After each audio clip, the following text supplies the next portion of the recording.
editing is just about fixing typos and grammar, but it's much more than that. There's also changing structure, tone, and so much more. And there's also different types of editing. Watch this video to find out what they are.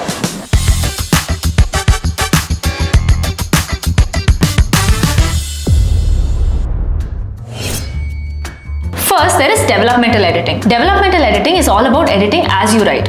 So your manuscript remains perfect from the moment you start writing it. A lot of the times when you're writing your book, you really don't know whether your ideas are even working or whether your narrative is strong enough. That's where developmental editors come in. Developmental editors will handhold you from the beginning, helping you structure your book and refine your ideas. No matter what stage you're at, whether you just have an idea or a rough draft, we will help shape it into an impactful book.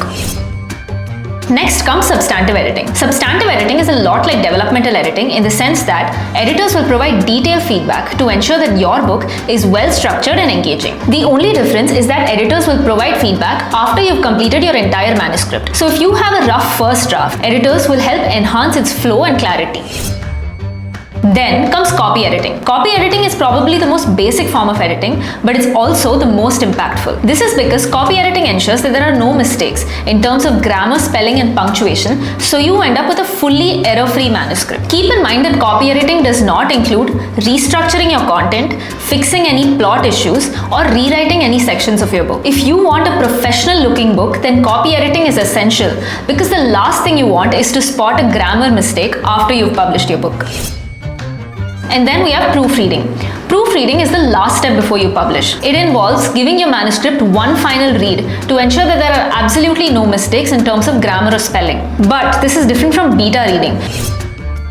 Beta reading is not about fixing typos, but it's to give you feedback from an average reader's perspective. Beta reading can be extremely useful to get insights from an average reader's viewpoint, who might be able to point out if your story is not flowing properly or if certain parts are confusing. So these are the different types of editing. Based on where you are in your writing journey, you can pick an editing service that will take your book to the next level. Do you have any more questions? Check out our other videos to stay updated about all things publishing. And you can also click on the link in the description to talk to one of our publishing consultants who will help clear all your doubts. Don't forget to subscribe and hit the bell icon for more updates. Happy publishing!